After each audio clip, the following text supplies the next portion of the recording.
and welcome to the next part of the lesson, the Tiger King. In the previous part, we had seen how an astrologer had made in astrology a prediction that the Tiger King would die because of the tiger. Now, when the Tiger King grew up and he was reminded of that particular incident, it was a celebration time for all the tigers living in the kingdom. Why was it a celebration? Because the king banned everyone. He passed a proclamation that no one would even dare to throw a stone at a tiger. And if anybody was found doing so, all his wealth and property would be taken away. The Maharaja vowed he would attend to all other matters. All the other matters would become secondary for him. Then onwards, for him, there was only one mission left for him in his life, that is to kill all the 100 tigers. Now the Maharaja went frenzy in this ambition of his. He did not attend to any state matter.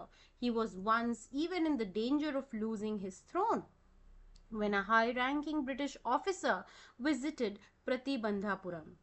This British officer was very fond of hunting tigers, and he just wanted to take a photo with a tiger which was shot. But the Maharaja was not even ready for this. The Britisher even told the Maharaja that no matter whoever killed the tiger, it could have been the Maharaja killing the tiger, but he just wanted a photograph. But the Maharaja did not even allow this. And in order to escape the wrath or the anger of the Britisher, the Maharaja sent him 50. He sent his wife 50 diamond rings, assuming that the Duraisani, that is the wife of the British officer, would just take 1 or 2 rings. But she took all the 50 rings. So see how, in order to fulfill his desire of killing 100 tigers, he almost put his kingdom in danger. Plus, he also spent a lot of money to please these Britishers, the rings were worth 3 lakh rupees. Now, the Maharaja kept on hunting tigers for 10 years, and he was able to kill 70 tigers. But after he had killed 70 tigers, there was a lack of tigers in his kingdom. There was a dearth of tigers in his kingdom. So one day he called the Diwan and he expressed his desire to marry. Now the Diwan got confused. Does he want to marry a tiger?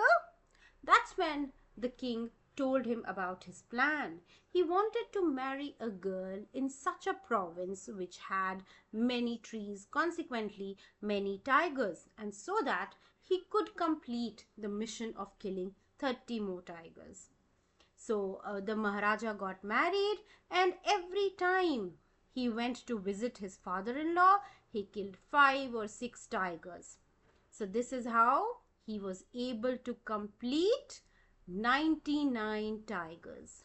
But his anxiety increased tremendously when only 1 tiger was left.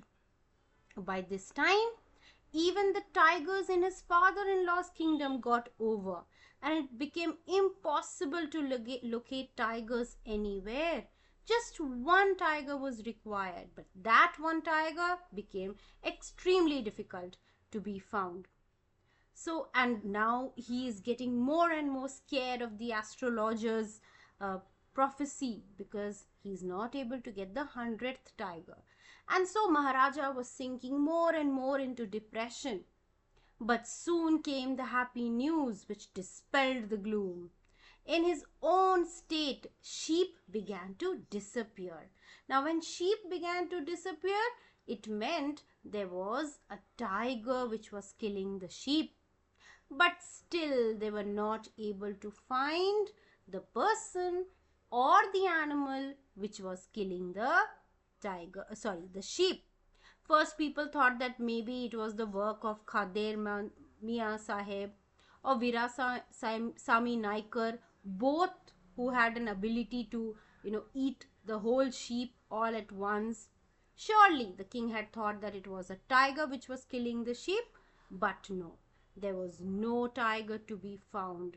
The Maharaja even announced a 3-year exemption from all the taxes for that village, whichever found him the tiger. And hunt started to, everybody started hunting for the tiger, the last tiger, but it was not easily to be found.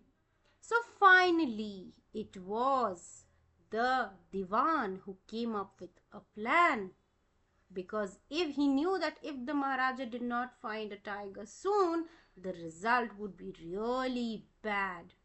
So one day he went to the People's Park in Madras and brought an old tiger from there.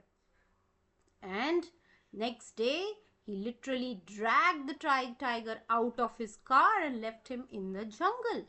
Now, the tiger was very old. After the Maharaj came face to face with the tiger, he was extremely ecstatic. He did not know about the Diwan's plan, that it was the Diwan who had brought the tiger. And he took an aim and he shot at the tiger. The tiger fell, and the Maharaj was very happy because he felt he had killed the 100th tiger.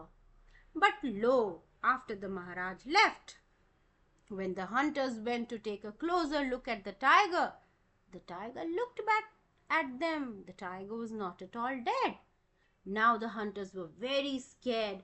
Who would go and inform the king about it? So what did they do? They killed the tiger. And why had the tiger fallen when the king had shot at him? If he was not dead, the tiger had just fainted at the sound of the bullet, at the sound of the gun. But he was not dead. Finally, who killed the tiger? The hunters killed the tiger. Now the king was very happy, feeling that, he had killed the tiger. Finally, he had delayed or, ended the cause of his death. Now, after a few days, Maharaja's son's 3rd birthday was celebrated, and until now, he had not paid attention to any matter, not to his family, not to of his state. And this time, he wanted to celebrate it in a good manner. He wanted to give him a wooden tiger of a very high cost of 2 annas and a quarter. Okay, now a wooden tiger at a very high cost was a very unique thing. There was nothing special in the wooden tiger to cost so much. But then if the shopkeeper felt that if he quoted a lower price, the king might feel that he is being sold a cheap thing. Anyways, the shopkeeper announced a higher price for a wooden tiger for the king to buy as a birthday present for his son. But one day the father and son were playing with the same tiny wooden tiger, and it had been carved by an unskilled carpenter. So what happened? From the rough surface, a tiny sliver of wood entered into the king's hand. He was wounded, and next day an infection flared in the Maharaja's right hand. In 4 days, the sore spread all over his arm. Now 3 surgeons were brought in from Madras to take care of the operation. The operation was successful. The Maharaja was dead. It's an irony. How can the operation be successful if the Maharaja is dead? Now, operation was successful means they were able to take out that sore from his body. They were able to take out the sliver from his hand, but the Maharaja died by then. So, in this manner, the 100th tiger was able to take his revenge of all the tigers which the king had killed, and coincidentally, the astrologer's prophecy turned true. Thank you.